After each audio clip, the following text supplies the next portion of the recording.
Welcome to Wrong Time Watch. My name is Kevin, and today we're looking at the RZE Resolute and the Islander ISL-85. Two similar size watches, not so similar looking, but they both serve the same purpose. I would consider this a field watch or a sport watch. So the RZE is grade 2 titanium, and it has a hardened coating on here. And the ISL-85 is 316L stainless steel. RZE price is $469 on the bracelet, and you can get it for $399 on a canvas leather-backed strap. And the ISL-85 is $349. You can get this in a couple different dial colors, as well as the RZE. I'll leave a link in the description to websites for both of these watches, and you can go check them out. So since this is titanium, I'll tell you the weight on this is 91 grams, and the weight on the ISL-85 is 117 grams, so about 26 grams heavier. And you can feel that weight difference, but it's not super noticeable. Well, let's see. Yeah, I can notice that pretty easily. All right, let's talk about the RZE first. So the RZE does not have any polishing. It's all brushed. I think it's a good looking watch. Reminds me a lot of the Vulgari. I think it's called the Octo Finissimo or something like that. I don't know. It's a pretty crazy looking watch, and this kind of reminds me of that. It has the angular shapes to it here. You can see the corners of the case up there. So it's a cool looking watch. Definitely more modern looking than the Islander here. But I do like the way the Islander looks as well. So please let me know in the comment section which of these two you would pick. I do like the curvy case here. I'm a big fan of that. This case is kind of neat too, though. It's angular and it has a protrusion there. It has the crown guards. This one doesn't have crown guards. These are both rated to 100 meter water resistance. They both have screw down crowns. They both have applied indices. That's about where the similarities end. Now pay attention to the second hand on both of these. The ISL-85 has a Miyota 9015, and that gets you 8 beats per second. And then the RZE has an NH35 movement, which is 6 beats per second. So the second hand is not as smooth of a sweep as the blue dial watch here. So that's considered a high beat.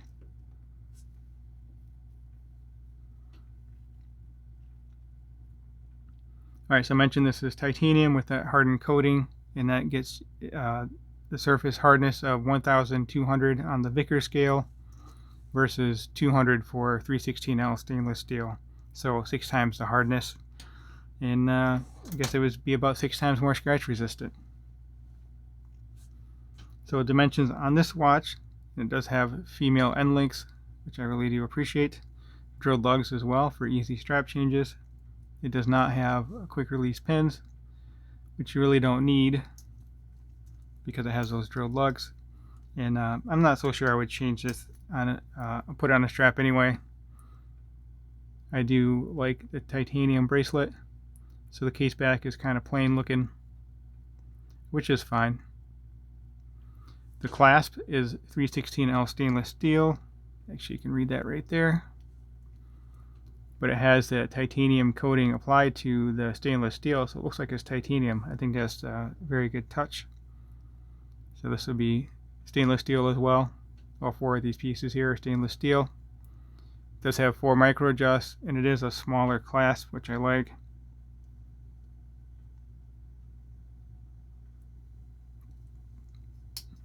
Each link bracelet, solid links, solid end links, adjusted by these screw pins here. Yeah, there we go. They're kind of small. These here are not adjustable, those are just pins, and then right down there is the screw pin. It does have a signed crown as well.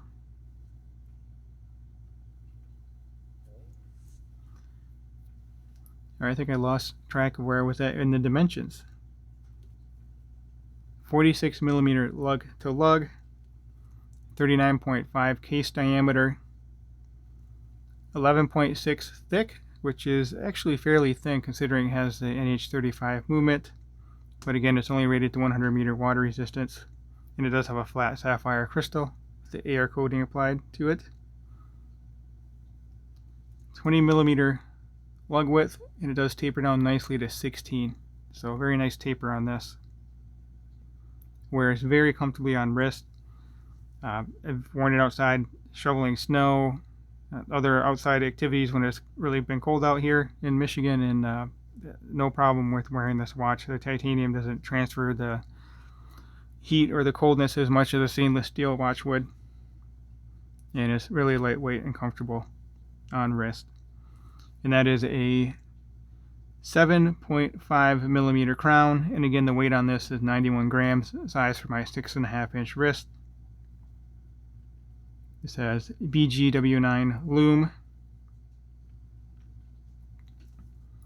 So let's talk about the specs on the ISL-85, and then we'll try them both on wrist here.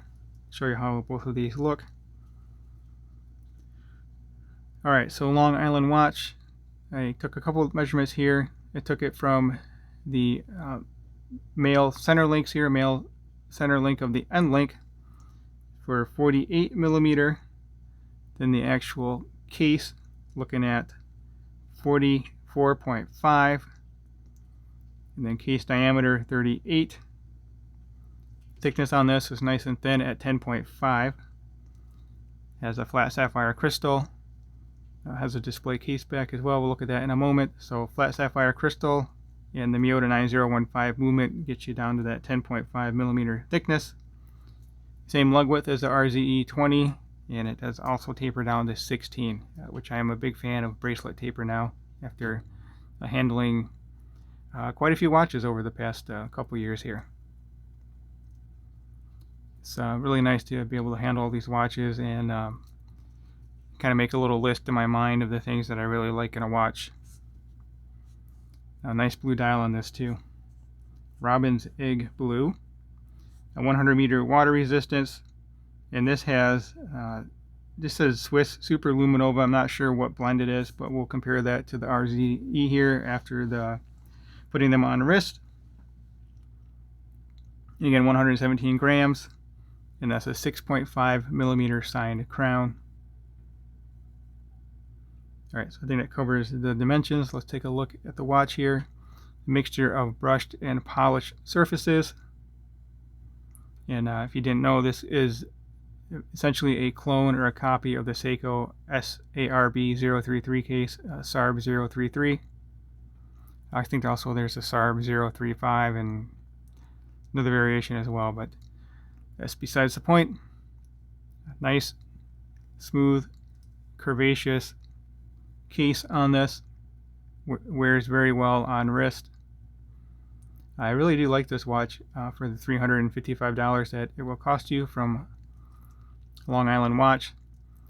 So we do have a brushed bracelet here, polished on the sides, and the stamped clasp here, but the center portion is milled, and you do get 3 micro adjusts.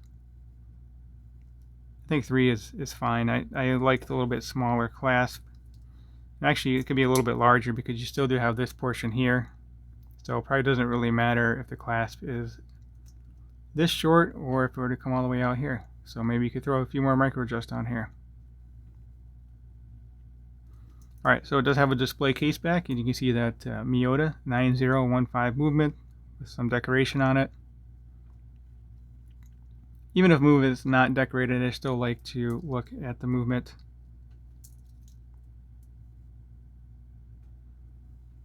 Actually, I've not been able to wear this watch all that much. My wife basically added it to her collection, removed it from mine, which is fine. We can share watches. So yeah, let's zoom in on the dial here. Actually, we'll zoom in on both of them and then I'll put them on wrist.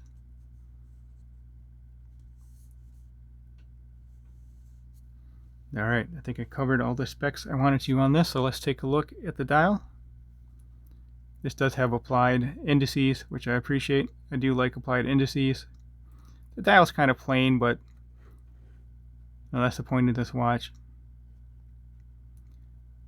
You have the fun colors just like the Rolex Oyster Perpetual, with a lot less of the price. This is what, 5% of the MSRP, but actually, you can't even get the Tiffany dial at MSRP. But anyway, the Long Island watch logo, or the Islander logo there, I think that's stamped from the back side. I don't think that's applied, but it looks like an applied logo, as well as automatic at the bottom there. And you have minute markers around the rehaut there. So it's a nice fun watch. Wears very comfortably on wrist.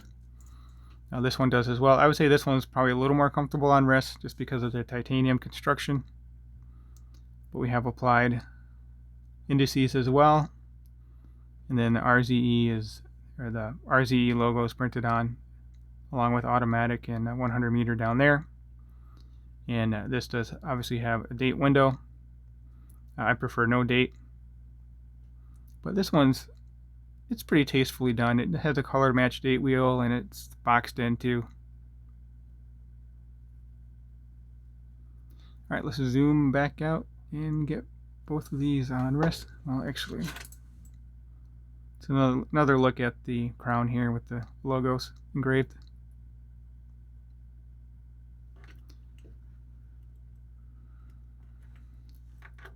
I'm not sure if I like this groove on here or not. I mean, it's different. It's a nice touch, but I think I'd like to see it without that on there.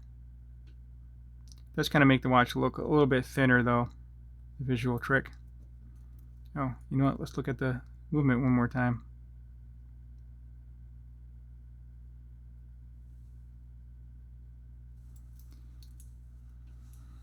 Set this off to the side. Zoom back out.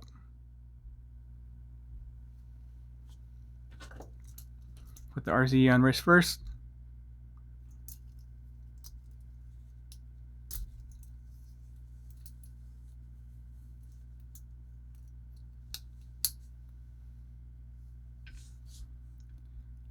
Does have a signed clasp there.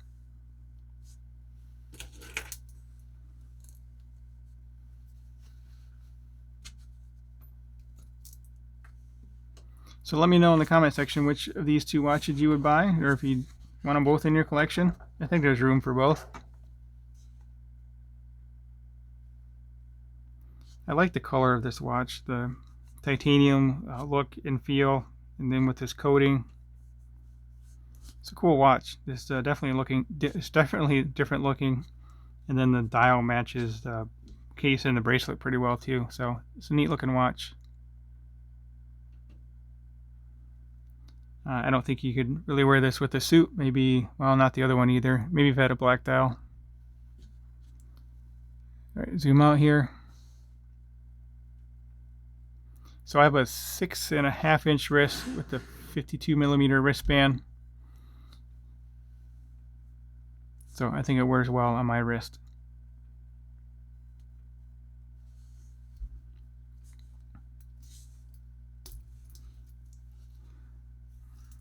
So this has a little hook on here which engages on the front portion of this, which I don't really care for, but it works okay here because you have this safety clasp, so it's not going to pop off your wrist or anything. But I would prefer the dual pusher system like what's on here. And then with these dual pushers, I don't really know if a safety clasp is all that necessary, but it's there, so you're not really looking at the clasp of your watch all that often anyway. Yeah, this is definitely a fun watch. I have a video a while back in the catalog here where I've tried this on different straps, and I just couldn't find anything that worked better than this O bracelet. O for oyster, Oyster is a trademark term by Rolex, so yeah, we'll call it the O bracelet. I tried it on the J bracelet, and it just doesn't look as good as what it does on this one.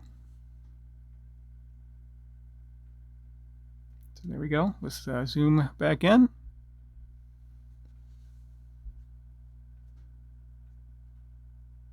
So even though it does have the male end links, it doesn't look really out of place on my wrist. It tapers down nicely. It's not sticking out to make it stick off my wrist. So in some cases, it doesn't really matter if it has a male end link because it fits right on my wrist nicely. But for the most part, I always prefer a female end link like this here, so it doesn't extend the case size. But then I guess you're potentially seeing the top of that middle link, so I guess you can pick your poison. So anyway, here we go back on this guy here.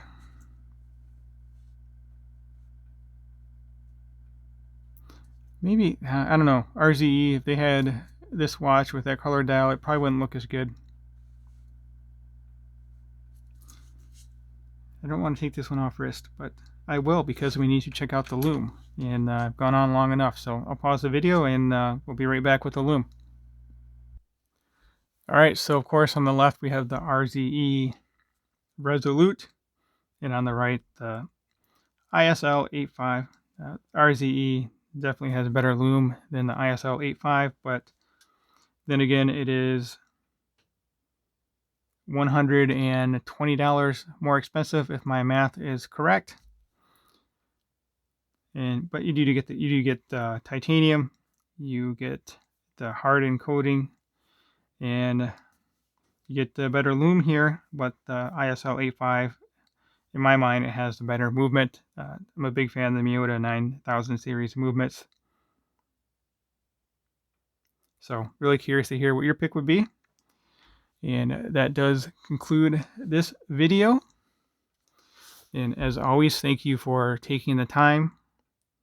Thank you for watching, and goodbye for now.